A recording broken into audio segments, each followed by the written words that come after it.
So this machine right here is probably one of my most favorite ice machines. It's small and really simple, great for bars or different locations where you don't need like a ton of ice, but you want to have ice. You can see this one's made by Manitowoc, and right back in here is the ice plate. You can see right down in here, that's the pump. It's obscured by this shield, which I put back on here earlier. It has this big tube thing that fills up with water when the pump comes on initially and keeps a larger volume of water in the system than this like lower tray can hold, and that's really important for flushing the system out. So it'll make ice until the water gets out to this probe.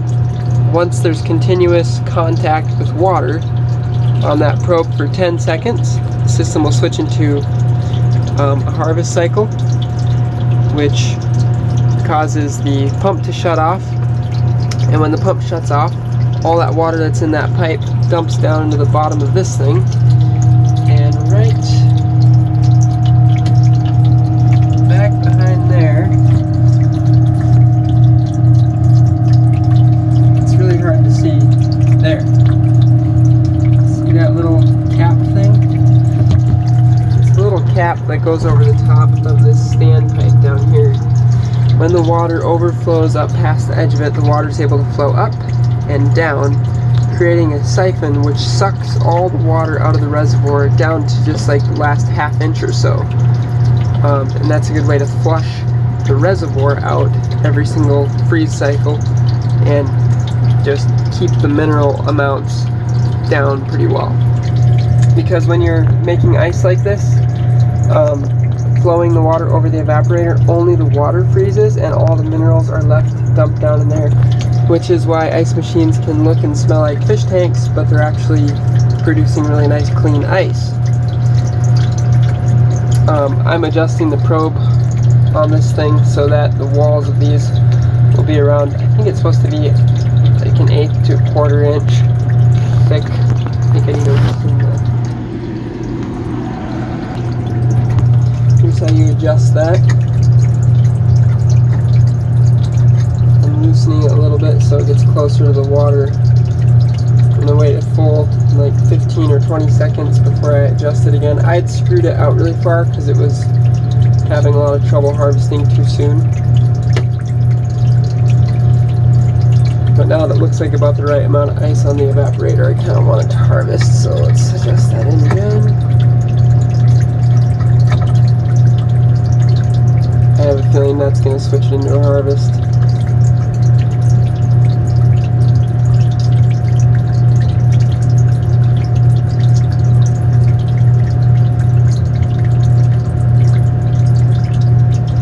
It's got to be really close.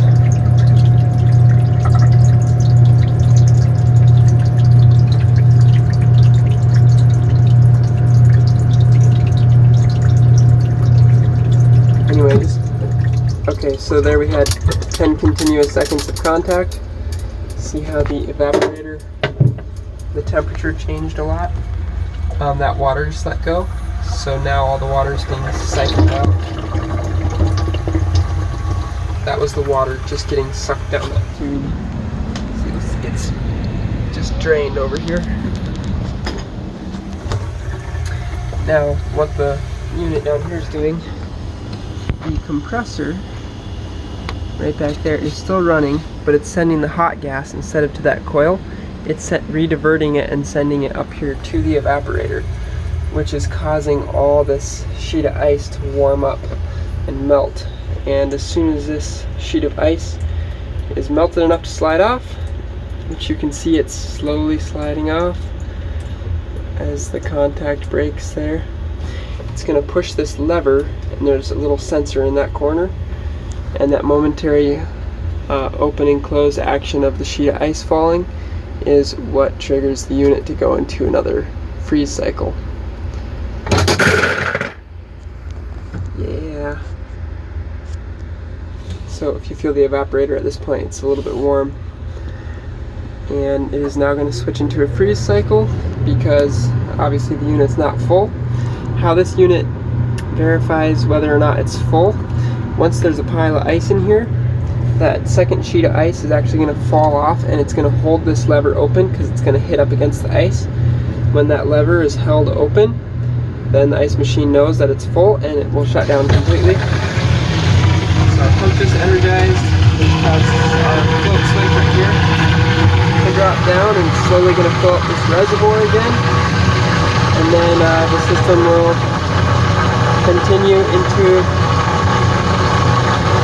with its freeze cycle until it gets enough ice to touch our probe for 10 seconds. And yeah, we should be pretty much good to go on this thing. The problem with it was basically a dirty probe and improper adjustment, and then I had to take this all apart and clean it really good because it was really full of sludge. The other thing to make sure of, I just took this front cover off. There's just a screw here and here to get it off. And be gentle, please. But make sure that that air filter is clean, because if that gets plugged up, your machine will not run very efficiently and it'll take a long time to make ice. That fan's back there. That fan is on a pressure switch, so sometimes it'll come on, sometimes it'll be off, regardless of whether the compressor's running or not. No service ports on this thing already, but we've never tapped into it, so we're just going to leave it as is. Here's the sequence of operations, which is kind of interesting. You can read through that. Basically everything that I just explained. I'll just read through it quick. Initial startup or startup after automatic shutoff. Equalize pressure. Before the compressor starts, the hot gas valve is energized for 15 seconds to equalize the pressure in the system. Refrigeration system startup. The compressor starts after the 15-second equalize pressure sequence and remains on throughout the entire freeze and harvest sequence. The hot gas valve remains on for 5 seconds during the initial compressor startup, then shuts off.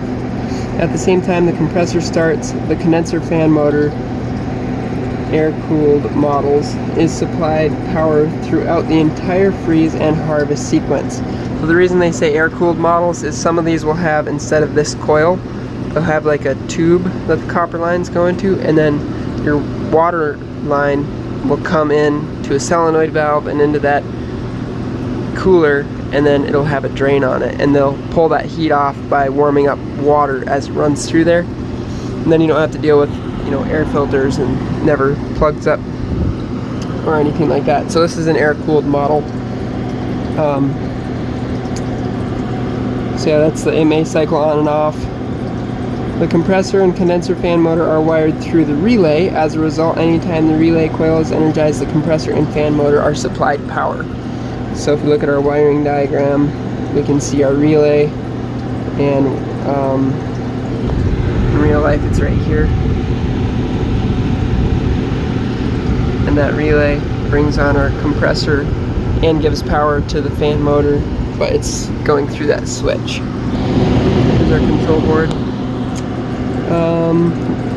Pre-chill, the compressor is on for 30 seconds prior to water flow to pre-chill the evaporator. The water pump restarts after 30-second pre-chill. An even flow of water is directed across the evaporator and into each cube cell where it freezes. When sufficient ice has been formed, the water flow, not the ice, contacts the ice thickness probe. After approximately 10 seconds of continual water contact, the harvest sequence is initiated. The ice machine cannot initiate a harvest sequence until a 6-minute freeze log has been surpassed. So when the machine first comes on, it's going to stay in a freeze cycle all the way until that 6 minutes, regardless of if that probe is adjusted improperly or not. So earlier it was, as soon as the 6 minutes hit, it was just going into a harvest cycle, which is how I knew the probe was adjusted improperly, because it was, well, it was contacting the water too soon. And let's see, what else here? So the harvest sequence, the water pump de-energizes, causing the old water to siphon from the water trough. Also, the hot gas valve opens at the beginning of the harvest to divert hot refrigerant gas to the evaporator. Refrigerant gas warms the evaporator, causing the cubes to slide as a sheet off the evaporator and into the storage bin. The sliding sheet of cubes swings the ice damper out, opening the bin switch. The momentary opening and reclosing of the bin switch terminates the harvest sequence and returns the ice machine to the freeze sequence, steps 3 and 4. So it brings it right up here. Automatic shutoff. When the storage bin is full at the end of a harvest sequence, the sheet of cubes fails to clear the ice damper and will hold it open. After the ice damper is held open for 7 seconds, the ice machine shuts off. The ice machine remains off for a minimum of 3 minutes before it can automatically restart. The ice machine remains off until enough ice has been removed from the storage bin to allow the ice to fall clear of the ice damper. As the ice damper swings back to the operating position, the bin switch recloses and the ice machine restarts. So right here, this is a control board. Like in each step, it kind of tells you what things the control board has on. So when it's making ice, we've got the water pump. In the initial startup, the water pump's off, the hot gas valve is on, the compressor is off. The compressor is off, the condenser, fan motor, and for 15 seconds. So it's kind of nice for troubleshooting. You can kind of see what's going on. And then of course our wiring diagrams, and it even goes through a cleaning procedure and a sanitizing procedure, which if you want to read those, go ahead and pause the video and read them. See, we got some nice ice forming, so I think I'm gonna confirm that the system is making ice in, or now I've adjusted that probe, make sure it makes another sheet of ice. You want the cubes to be, broken apart when they fall down in here. This isn't too bad.